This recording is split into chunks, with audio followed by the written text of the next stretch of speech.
I'm Cynthia Rowland, and you're listening to EO Radio Show. This is a second in a short series on using AI for impact and using AI to help nonprofits work smarter in the digital age. In these 3 episodes, we explore how nonprofits can harness artificial intelligence to do more good. In the previous episode, we explored how AI can empower small nonprofits. Today, we're shifting gears a little bit to look at how nonprofit leaders and board members can approach AI strategically. I'm joined again by Sly and Kirstie from BDO, and we're diving into the leadership side of AI adoption. Welcome to the EO Radio Show, your nonprofit legal resource.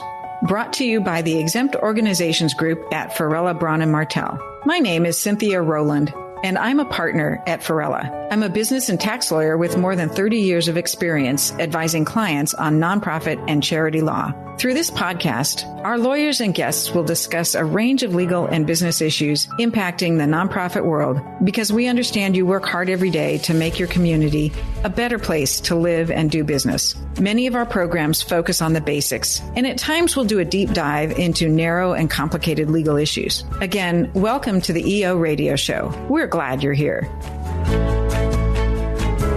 Today's guests are Sly Atayee and Kirstie Tiernan from BDO, which is one of the largest global accounting firms and has one of the largest exempt organization-focused practices. Kirstie Tiernan is a principal at BDO Digital, where she serves as the digital market leader. In this role, Kirstie focuses on expanding BDO Digital's market presence by leveraging her expertise in data-driven innovation and strategic digital solutions. Kirstie also spearheads BDO's focus on artificial intelligence for clients. She leads initiatives that integrate AI technologies into business strategies, helping clients leverage AI to optimize operations, enhance the customer and the consumer experiences, and drive growth. And of course, I'm delighted to again have Sly Atayee here. Sly is a director at BDO, and his work focuses on assisting exempt organizations with various aspects of forensic analysis, investigations, and building sound internal controls. So welcome back to the show, Sly and Kirstie. Thanks, Cynthia. Thanks for having us. So to recap, in our first episode in this series, we talked about real life use cases of AI at this emerging moment in the use of AI tools by startup nonprofits. Kirstie gave us a rundown on her personal journey with the Steamery and how AI enabled her small nonprofit to really launch in a really exciting way. So with that, Kirstie, let's talk about a recap of that, how these real life AI use cases really set the stage for how to think about AI for startup nonprofits. Yeah. And a lot of what we focused on earlier was as you're getting going, there's so much to do just to get started and to get your mission out into the world in a way that is concise and relevant and valuable. And so as we talked about, I've been using a lot of tools, whether it's ChatGPT, Gemini, Claude, starting with Copilot as we start to get Microsoft licensing and so forth, all of these tools to be able to do everything from the website to grants, to volunteer committee charters, to even some of our own internal policies that we may develop and how we use AI and tools in the future. Very cool. So Sly, let's start talking about management and board perspectives. Can you talk a little bit about the different roles of management and board in thinking about adopting any technology, but particularly thinking about AI?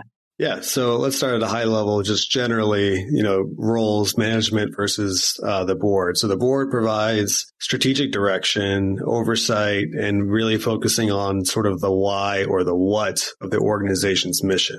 Management and the management team focuses on execution. It's much more of the handling of the how of daily operations in order to achieve the board's goals, which ultimately will help the organization achieve its goals and fulfill its mission, right? So at a high level, that's kind of where we start. But when we're talking about technologies, I think this is sort of an evolving thing a little bit, but some of the principles I think we're going to talk through today are just what are the perspectives that the board should have, and then also the perspectives of management themselves. So I think when we're talking about management and some of the more operational responsibilities, I think one thing that I think a lot of management teams should consider is it is sort of their responsibility to identify opportunities where AI can drive efficiency for your organization. I'm assuming that most management teams are getting at least a little bit of pressure from their boards to say, hey, you need to be considering how do we use these tools, right?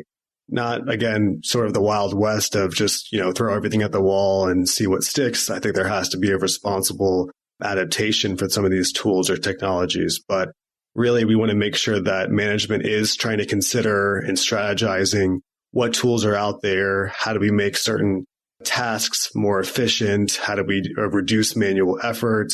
How do we improve our data analyses? I mentioned on the last episode that I think UNICEF was using their AI technologies to analyze their donor databases, right? And, even for an organization of that size, that they're able to improve their ROI on database outreach to their donors by 5%, that's probably millions of dollars, right? It's a huge, huge uptick. And it's really, it's not more effort, it's actually less effort, right? Versus having a data analyst or a staff sit there and study, hundreds of thousands of rows of data or years of marketing data to come up with some trends. You could do that in a couple of seconds with AI. And you can do it over and over. It's a consistent tool, not a one-shot, huge project effort. Yeah, and even better, it actually compounds, right? It's learning. A lot of cases, it's machine learning where the tool is understanding what your preferences are. You're feeding it your data. You can ask it trends about your data, but it should be able to also recall, past performance data as well. Or you can have it go back and compare different timelines. I know pretty much every day, different tools are coming out with different capabilities, but that's the one nice thing about all this too. It's not sort of like I think Kirstie, you mentioned on the last episode, sort of like those one and done chatbots that used to be there, like the terrible ones on websites from 10, 15 years ago. There was no memory. It just had like a set answer and it would feed you whatever set answer it had. These tools actually remember and do a pretty good job of recalling and then applying some sort of logic or, pulling information from offline to actually apply a real answer to you. Right. And still keeping in mind mission and the goals of the organization, because you can stick to your mission and still fine tune your messaging to either reach the constituents, whether it's donors or people that you serve. You can use it in any of those aspects. I'm hoping I know any of this from experience because I'm way behind you two in using AI for anything. But in trying to think this through about the nonprofit leadership and how they're viewing these tools through their lens, if their model, their AI function, whatever you call it in the different platforms, can keep mission front and center and then iterate from all the data that you can gather, which is tremendous, and help you to be more effective in reaching your mission. I mean, it's not just replacing human jobs. It's things that you couldn't even hope to do with individuals. So anyway, sorry, I went a little off topic there, but. Yeah, that'll be a great segue in a couple of minutes when we get talking about the board's perspectives. But yeah, just to round out, again, management's perspectives, we talked about responsibility for identifying opportunities where AI can drive efficiency, also making sure that staff are trained and comfortable with new technologies, right? And that sort of goes both ways in terms of understanding what's possible and what technologies are out there and what technologies your organization has made available to their staff. But also, again, putting up some guardrails and to make sure that people just can't go out and use any technology they want and download any software they want onto their computers. There needs to be at least some policies in place to make sure that people are making responsible use. But, once you do adopt certain technologies or, you invest in certain ones, you want to make sure the staff are properly trained on how to use them, right? You want to drive ROI for those technologies so that any dollars, hopefully they're minimal dollars, being spent on, new AIs or new technologies are being used responsibly. Yeah, well, and time, not just on the tool, but also training time and staff time. I mean, you can go down rabbit holes and spend a huge amount of time on something that doesn't ultimately work. But anyway, I digress. Yeah. And just to belabor the point, the AI can also help you train it on itself, right? So if you don't know how to use ChatGPT, go ask ChatGPT, how do I use you? What's the best way to prompt? How do I write a prompt? What's the language that you respond to the best? How do I give it instructions before the prompt even to make sure that it's curating my answers in a certain way? Maybe I don't want, sometimes you see in these AI tools, the LLMs, that gives you this like huge overly formatted responses with emojis. And sometimes people don't like those, right? Some people want more concise answers. You can instruct it to give it and model the answers that you want in a very specific way, right? So again, these are things that you learn after using them, and hopefully your staff have some chances to actually get trained up on the practical applications that we talked about. But again, the good thing is AI can teach you how to train it and how to actually use it, which is great. And then just to round out the last point about management, monitoring outcomes and reporting outcomes of these new technologies, their efficiencies back to leadership, right? So your board wants to know, how are you adopting technologies? If you've made investments, how are those investments paying off? What efficiencies do you have?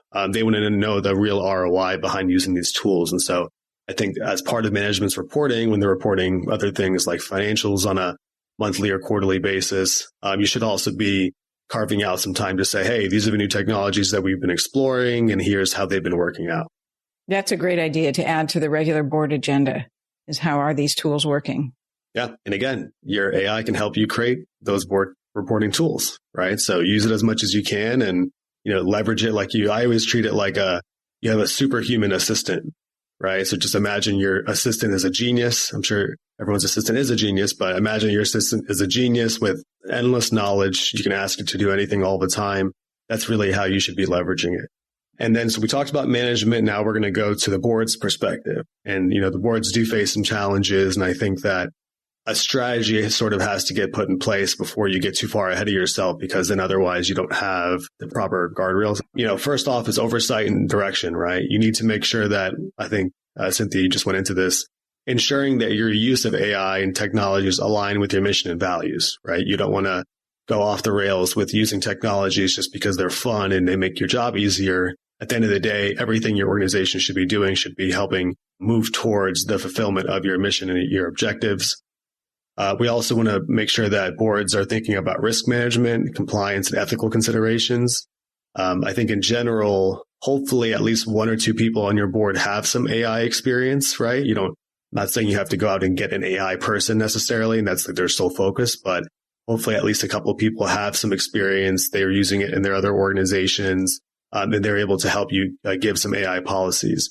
If not, again, you can use AI to ask it, to say, hey, what should our board be trained on, right? Or when we're seeking new board members in the future, what are some skills or traits that we should look out for, or people who are in certain roles at their companies, their organizations, that we should really try to recruit as part of our diversity of mix of skill sets within our board. You also want to make sure that the board approves policies for responsible AI use, especially reviewing major investments in technology. I think that every dollar for a nonprofit organization is so precious. And so you're, again, like I mentioned, trying to maximize your ROI, which means that in some cases you might have to spend a little bit of money up front. The great thing with these new LLMs and tools is that they don't require a lot of upfront investment. Usually it's just monthly subscriptions. But even if that for a nonprofit can be pretty expensive at times, right? And so you want to make sure that you have policies in place for what technologies you can adapt. And then you also make people aware of the technologies, right? To say, hey, this is the software, the platforms that we're using. Here's what we're implementing. Make sure people are aware of them so that you're getting the most out of those technologies. But again, there's guardrails set up so people know what they can and can't do with them. And then as well as asking critical questions, right? The board should be asking, are we protecting donor data? Are we avoiding bias in our answers? And like I mentioned earlier, the kind of confirmation bias that you can see sometimes with these AI tools, and that they sort of just want to make you happy. They'll say yes to anything that you say. If you ask it a leading question, it's very likely just to come back and agree with you in what you're asking, right? And then, is our use of AI transparent? I think the donor data question is really important. And I know with ChatGPT, you can turn off the training component in that and say, don't use my data or my inputs and outputs for training the models. I think there are still probably some concerns that people don't really know if that's 100% like a 100% safeguard from your data getting out there. And so you still have to have some policies in place for sharing sensitive donor information. We're still probably in the early stages where you should be desensitizing some information before you put it into these tools.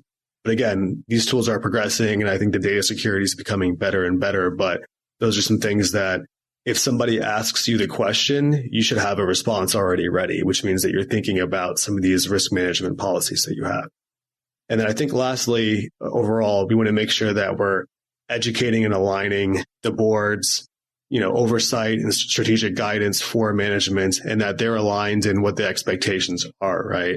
Again, I'm assuming most boards have communicated, some priority or some information down to management that we want to use AI, we want to use it responsibly, but we do want to try to drive efficiencies. Again, for most nonprofits, I think resources are limited. And so they want to make sure that they're using technologies, they're not having to invest too much money up front, but they are seeing some efficiency gains, right? And so with limited people, limited resources, what can we do to reduce manual effort? How can technology help make our lives easier? And again, overall, help us fulfill our mission, our objectives. Yeah, to add on to efficiency, I would say effective. Right. Because it seems to me that the tools, they leapfrog past efficiency to enable a lot more effectiveness in everything you do. That's pretty cool.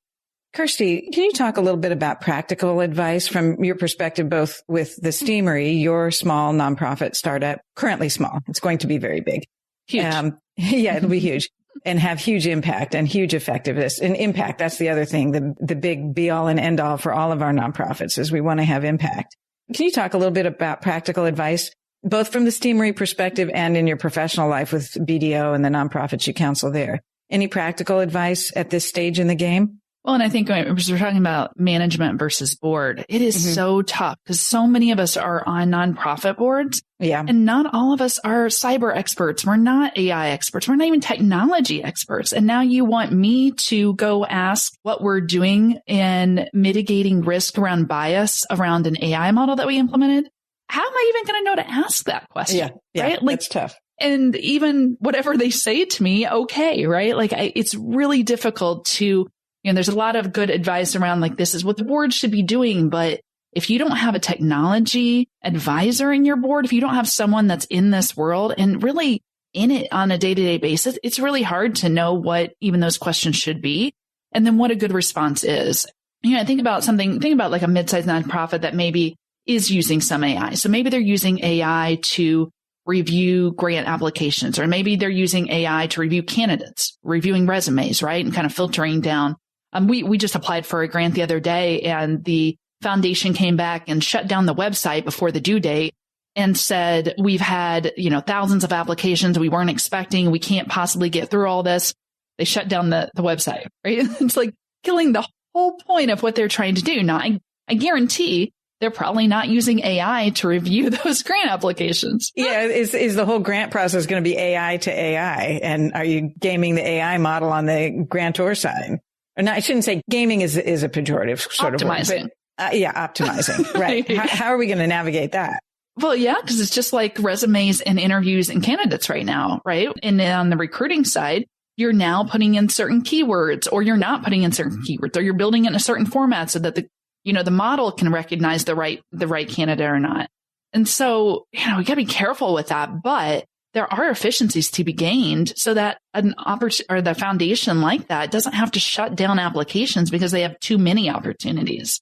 We definitely should be considering that. But there are very specific areas that I think bias is going to be a real concern. If you're using it to review resumes and candidates, or even people that you might serve in some way, those are kind of the tipping points for always thinking about ways that bias could creep into your models. So as a board member, I think that the most important thing you can do for your board is to educate them. I mean, we do this all the time where we'll just go in and as a vendor, right, we're educating them on what they need to be thinking about. And sometimes we're actually the board advisor, right? And maybe that technology or that AI expertise is utilized from an outside party so that you do have that. But, thinking about like those resume, that AI model that may be going through and looking at people, are we sure it's not picking the same type of person just because we've trained it on that? Yeah. And to be fair on that point, the bias in the model reflects the bias in the maker. In the training, right? The data that it's been given. Yeah. And humans have been biased in selecting individuals since the beginning of time. So what's brilliant about the AI era, if it evolves the way we, in its best case, is that it will be better than our biases. It should. Right. If we know how to take them out, right? Like we had a client that their bias was in their resume review and it was always picking men because the name, I think it was John or Peter or something, was a very typical person that they had trained on because those resumes had just come in that way. If you know better, you don't use training data that's skewed to one gender. You would take that training data and you would synthesize new data, create synthetic data to supplement that data set so that it is a more equal blend, right? And if you have the right tools, you know how to look at a training data set and say, is this an equitable data set to train on, or is it skewed one way or another based on different factors? Okay, but for our average nonprofit person, as I hear you talking about that, you're talking to me. I don't analyze data sets. I mean, I guess I do, but I don't think of it that way. And I certainly don't analyze data sets for an input. Yeah. And what people are going to do is they're going to go to third parties that are going to provide them data sets or tools to say, hey, here's your resume review tool. We've already trained it on a data set that's been reviewed for bias and so forth. So the board's responsibility is to know to ask those types of questions. When we bring in a vendor, you can't just assume that because they say they're not using your data for AI training, that they're not using their data, right? You need to be asking 2 or 3 questions deeper to make sure that that's really the case and have some kind of questionnaire or policy around how you're going to test that. But just being able to ask those questions, well, how did you ensure that the data set, how are you testing it? And making sure that you don't think, okay, we've got a data set in here we're using and we can use that data set forever or that vendor forever. We have to make sure that we're continually testing for accuracy and drift and bias, because those things do drift over time. And there's a whole area around AI model operations that looks at those models over time and those data sets and makes sure that we're continually reviewing for accuracy and bias. So I think the big question for boards and nonprofits that are relying heavily on third parties is to make sure that you have a really good set of questions for every third party that you're working with, and you have an acceptable list of answers. Now, AI can help you with what those questions should be, what potential answers are, and even take those answers and feedback secondary questions. But you have to know to really push and not trust everything every AI vendor is telling you. Right. Going back to Sly's comment about confirmation bias, that the tool is going to want to give us the answer that it thinks we want, unless it's told otherwise. But anyway, again, I digress. Any other practical advice from either of you? Yeah, I mean, I would say, I think this was sort of along the lines of what you were mentioning, Kirstie, about questioning vendors, doing sort of a risk assessment before you just jump into any new tech. I think just doing proper QC reviews of anything that comes out of an AI tool, even if it's just your own use of an LLM and asking it to give you data outputs. I think, the great thing about these tools is that there's efficiency where you don't have to create as much stuff from scratch, right? It'll give you a baseline template, but that might mean that the person before that you had in that role that was the creator, they're probably going to shift now to a reviewer role. And it's not like that, you can just take that output from an AI tool and just submit it as a final deliverable. Someone's going to have to comb through that and make sure that, again, that there's no biases in there, but also the fact that it's accurate. I think these AI tools still have hallucinations and, might give you information that, again, is just trying to make you happy, or it sounds great or sounds positive, but someone needs to be in there reviewing the outputs, make sure they make sense, maybe even checking some sources sometimes.